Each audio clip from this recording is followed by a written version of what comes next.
What do you get when you take a $15,000 Toyota EconoBox, add $40,000 of handcrafted leather, and slap an Aston Martin badge on it?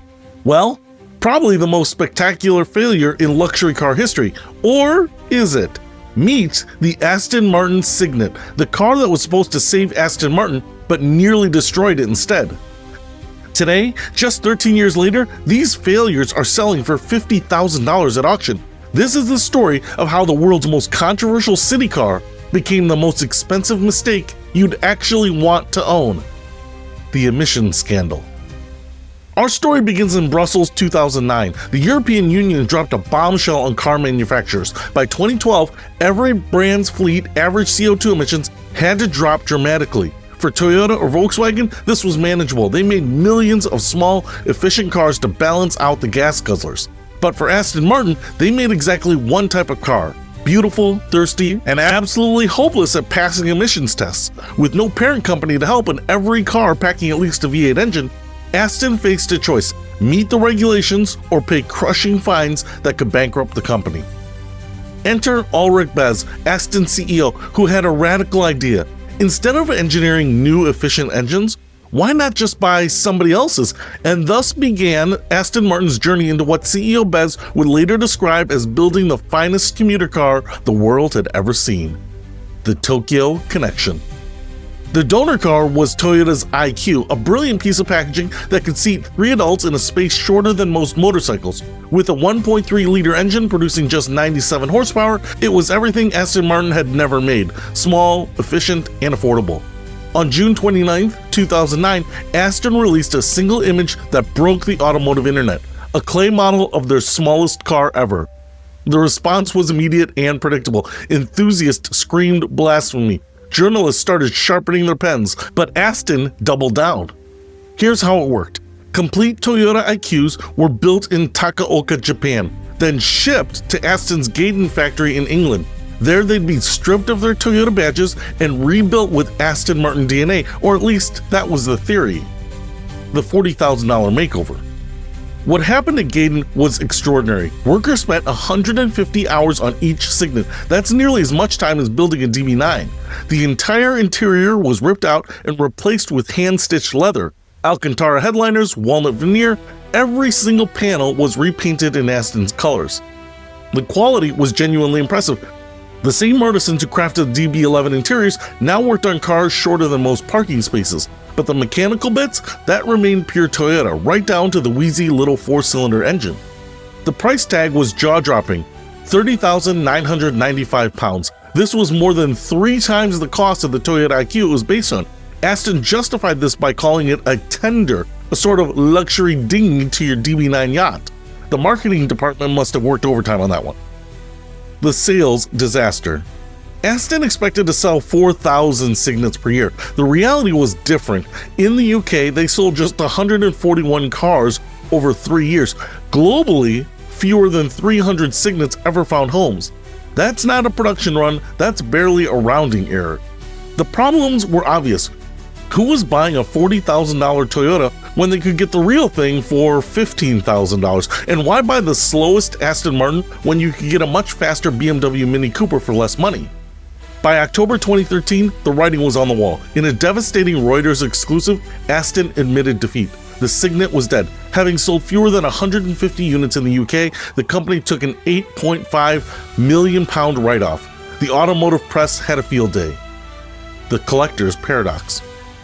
But here's where the story gets interesting. Today, those failed Cygnets are worth more than they cost new. Recent auction results show pristine examples selling for $50,000 to $53,000. That's right, the car nobody wanted is now more valuable than ever. According to the UK's DVLA, just 132 Cygnets remain on the road with valid MOTs. That makes them rarer than many supercars, rarer than the DB5s, rarer than the DB6s. In the collector car world, rarity equals value. Suddenly, the Cygnet's absurd price didn't seem so absurd. With regular Mini Cooper S models costing $35,000 today, that 2011 Cygnet at $30,000 starts to look like a bargain, especially when you consider you're getting hand-stitched leather and genuine Aston Martin craftsmanship. The V8 madness.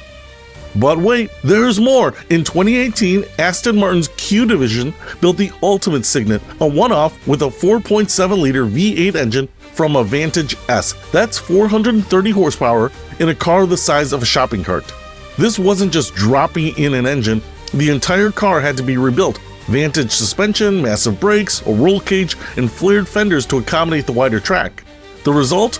A car that could hit 170 miles per hour and probably traumatize its passengers in the process. The V8 Cygnet is currently for sale through Nicholas Me, though the price isn't disclosed. Industry insiders suggest it could fetch $500,000, making it potentially the most expensive city car ever. Talk about coming full circle. What happened to the rest? So what happened to the other 299 regular Cygnets? Data shows fascinating patterns. The 2011 models have averaged just 200 miles per year. These are garage queens, bought as curiosities and barely driven.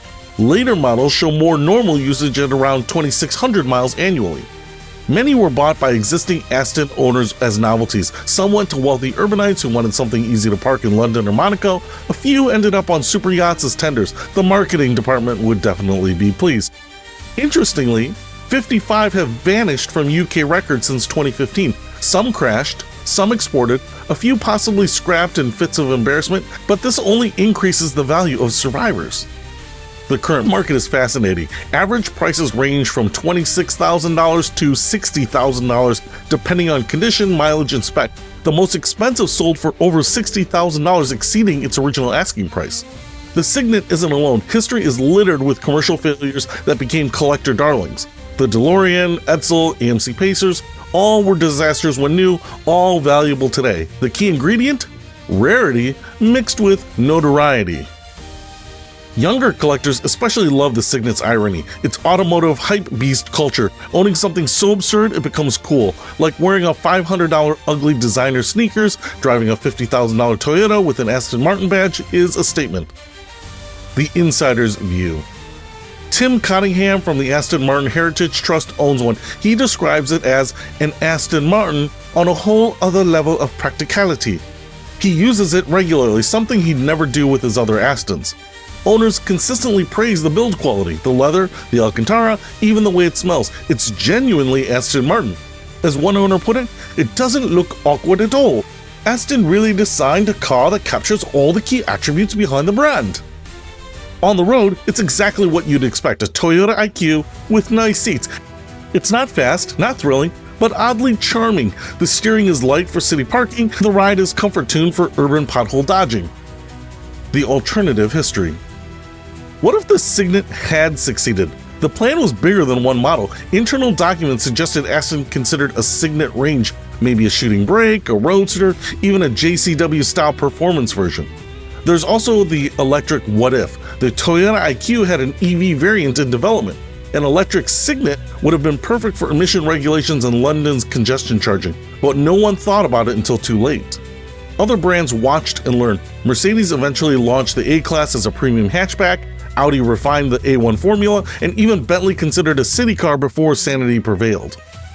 The verdict. So, was the Cygnet a failure? Yes and no. Commercially, it was a disaster, but as a piece of automotive history, it's fascinating. It represents a moment when regulations forced innovation, when pride met pragmatism, and when good intentions met harsh reality. Aston eventually solved their emissions problems differently, through partnership with Mercedes and electrification, but the Cygnet experience taught valuable lessons about brand integrity, pricing strategy, and understanding your consumer base. As an investment, the Cygnet's value trajectory suggests collecting potential. With only 300 made and fewer surviving, it's genuinely rare. Whether it's worth $50,000 depends on how much you value uniqueness over sensibility. Closing. The Aston Martin Cygnet was supposed to be a practical solution to an emissions problem. Instead, it became the most impractical solution imaginable, and somehow that's exactly what makes it special today.